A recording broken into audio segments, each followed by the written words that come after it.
Hello everyone, नमस्कार। तहे दिल से स्वागत है आप सभी का आपके अपने YouTube channel Ambikesh Mishra job पर। साथियों, आपके लिए बहुत बड़ी खुशखबरी निकल कर आ रही है क्योंकि सर्व शिक्षा अभियान 2026 में बिना परीक्षा दिए सीधी भर्ती होने का नोटिफिकेशन आने वाला है, जिनमें लगभग 18,000 सैलरी और 56,900 रुपये तक सैलरी होगी। योग्यता 10वीं 12वीं होगी और चयन प्रक्रिया जो होगी वो लगभग मेरिट के आधार पर होगी और आयु सीमा लगभग 18 से 40 वर्ष रखी गई है। तो कंप्लीट डिटेल में इस वीडियो में जानेंगे। चैनल पर नए हैं तो लाइक फॉलो सब्सक्राइब जरूर करें। ये यूट्यूब चैनल आपको हमेशा कुछ ना कुछ नया सिखाएगा। चलिए बिना किसी देरी के शुरू करते हैं अपने फर्स्ट टॉपिक से। दोस्तों, पद का नाम है सर्व शिक्षा अभियान भर्ती 2026। भारत सरकार ने इसे शिक्षा मंत्रालय यानी कि मिनिस्ट्री ऑफ एजुकेशन के द्वारा संचालित समग्र शिक्षा अभियान पूर्व में सर्व शिक्षा अभियान के अंतर्गत 2026 में प्राथमिक व उच्च प्राथमिक विद्यालयों में शैक्षिक एवं गैर शैक्षिक स्तर पर सुधार हेतु बम्पर भर्ती का विज्ञापन जारी किया है।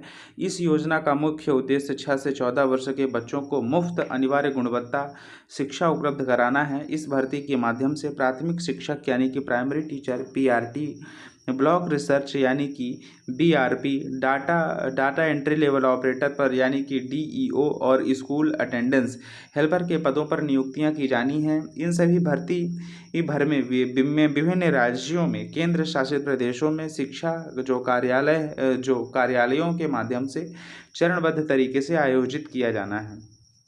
शैक्षिक पात्रता एवं पदभार की बात करें यानी कि एजुकेशनल क्वालिफिकेशन की बात करें दोस्तों, तो स्कूल अटेंडेंस यानी कि सहायक MTS मान्यता प्राप्त बोर्ड से 10वीं की परीक्षा पास होना अनिवार्य है। क्लर्क डाटा एंट्री ऑपरेटर यानी कि DEO किसी भी मान्यता प्राप्त बोर्ड से 12वीं की परीक्षा यानी कि 10+2 परीक्षा उत्तीर्ण होना चाहिए। बुनियादी कंप्यूटर एग्जाम यानी कि प्राथमिक शिक्षा यानी कि प्राइमरी टीचर PRT लेवल पर 12वीं में 50% अंकों के साथ D.Ed और प्लस B.Ed यानी कि डिप्लोमा होना चाहिए। संबंधित राज्य की बात करें तो TET यानी कि टीचर एलिजिबिलिटी टेस्ट यानी कि केंद्रीय CTET पेपर 1 परीक्षा उत्तीर्ण होनी चाहिए। दोस्तों, आयु सीमा की बात करें तो सर्व शिक्षा अभियान के तहत विभिन्न संविदा एवं स्थायी पदों के लिए आयु सीमा एवं निर्धारण राज्य बोर्ड के नियमानुसार किया जाता है। न्यूनतम आयु सीमा यानी कि सभी श्रेणियों के लिए न्यूनतम आयु 18 वर्ष तय की गई है। अधिकतम आयु सीमा सामान्य वर्ग के अभ्यर्थियों के लिए अधिकतम 40 वर्ष की गई है। कुछ राज्यों में 42 वर्ष निर्धारित किया गया है। श्रेणी उम्मीदवार यानी कि सरकारी छूट आरक्षित श्रेणियों के आवेदकों को ऊपरी आयु के नियमानुसार राहत प्रदान की जाएगी। OBC आयु में 3 वर्ष की छूट 43 से 45 वर्ष तक रहेगी। ST/SC अनुसूचित जाति जनजाति के लिए 45 वर्ष की छूट यानी कि 45/47 वर्ष तक रहेगी। दिव्यांग महिला एवं दिव्यांग PWD अभ्यर्थियों के नियमानुसार 10 से 15 वर्ष तक की छूट रहेगी। मानदेय यानी कि सैलरी और फाइनेंशियल बेनिफिट्स की बात करें तो सर्व शिक्षा अभियान के अंतर्गत चयनित कर्मचारियों को पद और श्रेणी के अनुसार मासिक मानदेय होगा। सहायक अटेंडेंट के लेवल पर 18,000 से 28,000 रुपये प्रति माह और डाटा एंट्री ऑपरेटर पर 21,700 लेके 35,000 रुपये प्रति माह। प्राथमिक शिक्षक यानी कि PRT 28,000 से लेके 56,000 रुपये प्रति माह। अन्य वित्तीय सुविधाओं की बात करें तो शिक्षकों और कर्मचारियों को वार्षिक वेतन यानी कि एनुअल इंक्रीमेंट यानी कि चिकित्सा सहायता तथा राज्य नीतियों के अनुसार मिलने वाले अन्य प्रोत्साहन का भी लाभ दिया जाएगा। संपूर्ण प्रक्रिया के ढांचे की बात करें तो सर्व शिक्षा अभियान यानी कि भर्ती 2026 बनाए रखने के लिए चयन प्रक्रिया को पद के अनुसार विभाजित किया जाता है। गैर शिक्षण पद यानी कि अटेंडेंस सहायक 10वीं और 12वीं के प्राप्तांक के आधार पर मेरिट जो है जारी की जाएगी। और डाटा क्लर्क एंट्री ऑपरेटर की बात करें दोस्तों, तो लिखित परीक्षा मेरिट और कंप्यूटर प्लस लिस्टिंग स्किल के आधार पर किया जाएगा। प्राथमिक शिक्षक यानी कि PRT पद की बात करें तो लिखित परीक्षा CBT और OMR सीट पर आधारित होगी, जिसमें शैक्षिक गुणांक प्लस दस्तावेज सत्यापन शामिल होगा। शैक्षिक गुणांक एवं मेरिट कैलकुलेशन के नियमन की बात करें तो 10वीं की कक्षा का प्रतिशत 10% और 12वीं की कक्षा का इंटू 10% यानी कि स्नातक का भी 10%, D.Ed B.Ed का 10% और TET यानी कि टीचर एलिजिबिलिटी टेस्ट में लिखित परीक्षा का अंक जो है वो 60% अंक होगा। अन्य संविदा पदों हेतु मेरिट सूत्र की बात करें तो 10वीं और 12वीं में प्राप्त कुल अंकों के प्रतिशत का औसत निकालकर सर्वोच्च अंक प्राप्त करने वाले अभ्यर्थियों की अंतिम मेरिट सूची बताई जाती है।